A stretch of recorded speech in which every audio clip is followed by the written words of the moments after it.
Hello everyone, wisdom ladder YouTube চ্যানেলে সকলকে স্বাগত জানাই। দেখো প্রশ্নটিতে কি বলেছে, 60টি বাক্স, এই 60টি বাক্সকে একে অপরের উপর রাখা হয়েছে, কিন্তু এই এটি নির্দিষ্ট ক্রমে নয়, ঠিক আছে?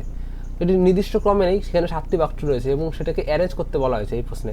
তারপরে প্রথমে দেখো কি বলছে, জি এর উপরে মাত্র 3টি বাক্স রাখা হয়েছে, মানে জি কে রাখলাম, জি কে লেখার পরে শুধুমাত্র তার উপরে 3টি বাক্স, একটি দুটি হচ্ছে না কোনো দাগ, দুটি তিনটি, ঠিক আছে, 3টি বাক্স রয়েছে।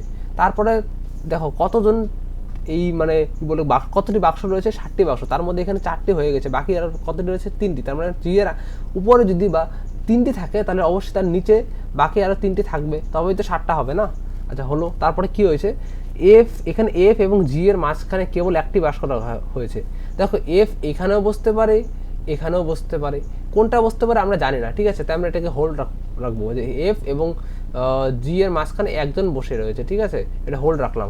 তারপরে কি রয়েছে, এফ এবং কে এর মাঝখানে কেবল 3টি বাক্স রাখা হয়েছে, সেরকমই এইখানেও মানে পসিবিলিটি হতে পারে। আগে আমরা এফ এর প্লেসটা বোঝাই না, তারপরে তো মানে এফ এর প্লেসটা আনি, তারপরে তো আমরা কে লিখতে পাবো না, তো আমরা এটাও হোল্ড করবো। এফ এবং কে এর মাঝখানে 3জন রয়েছে, ঠিক আছে, F3K।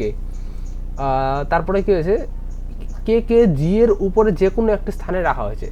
আচ্ছা, কে জি এর উপরে একটা স্থানে, তো দেখো কে প্রথমে কে আনার জন্য এফকে দেখতে হবে। তো এফ এ দেখো, এফ হলো দুটো পসিবিলিটি ছিল, একটা এখানে ছিল আর একটা এখানে ছিল, কারণ মাঝখানে জি এর সঙ্গে একটি গ্যাপ থাকতে লাগবে।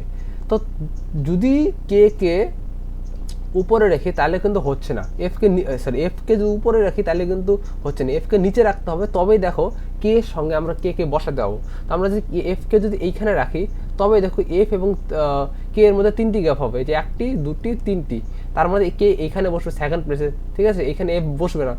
তো তারপরে দেখো এই দুটো আমরা এলিমিনেট করলাম, এই দুটোর কাজ শেষ হয়ে গেছে। তারপরে দেখো কি বলেছে, এটা হয়ে গেলো। তারপরে ও কে কে এর ঠিক নিচে রাখা হয়েছে, ওকে কে এর ঠিক নিচে বলতে এই প্লেসটার মধ্যে ওকে কে এর ঠিক নিচে রাখা হয়েছে, রাখলাম। তারপরে এল কে আই এর উপরে একটা স্থানে রাখা হয়েছে। এখন কোন স্থানে রয়েছে আয়ের এল কে আয়ের উপর স্থান, আই এখানে বসতে পারে, আই এখানেও বসতে পারে, আমরা জানি না কোথায় বসবে। তো আগে আমরা আয়ের প্লেসটা তো বের করি, ঠিক আছে, আপাতত এটাকে ইরেজ করে দিলাম, ঠিক আছে। আচ্ছা, আইকে আমরা এটাকে আমরা হোল্ড রাখবো। কি বলেছিল, এলকে আয়ের উপরে যে কোনো একটা স্থানে রাখা হয়েছে, এলকে আয়ের উপরে যে কোনো একটা স্থানে রাখা হয়েছে, ঠিক আছে, রাখলাম হোল্ড। তারপরে কি বলেছে, এইচকে এফ এর ঠিক উপরে বা নিচে রাখা হয়নি, এইচকে এফ এর ঠিক উপরেও রাখা হয়নি, মানে এই জায়গা তো এইচ হবে না, এফ এর ঠিক উপরেও রাখা হয়নি বা নিচেও রাখা হয়নি, ঠিক উপরে বা ঠিক নিচে, মানে তার আগে বা পরে, মানে উপরে বা নিচে এখানে। সুতরাং এইচ তাহলে একটাই প্লেস বাঁচলো, সুতরাং এই প্লেসটার মধ্যে এইচ বসবে। এবং তাহলে কি বলছে, আয়ের উপরে থাকতে হবে এলকে, তো সুতরাং আই এখানে বসবে, তারপরে এল এখানে বসবে। এখানে বসলে সব কিছু ঠিকঠাক হবে, সমীকরণটি সেট হচ্ছে কিনা দেখো। এখন অ্যান্সারে কি চেয়েছে কোন বাক্সটিকে সবচেয়ে নিচে রাখা হয়েছে, দেখো আইকে সবচেয়ে নিচে রাখা হয়েছে, সুতরাং সি নাম্বার অপশনটি হবে এই প্রশ্নের কারেক্ট অ্যান্সার, ঠিক আছে। আশা করি তোমরা এই প্রশ্নের সলিউশনটি বুঝতে পেরেছো, এবং অবশ্যই যদি ভালো লাগে সলিউশনটি, অবশ্যই ভিডিওটিকে লাইক করবে এবং চ্যানেলটিকে অবশ্যই সাবস্ক্রাইব করে দেবে। Thank you.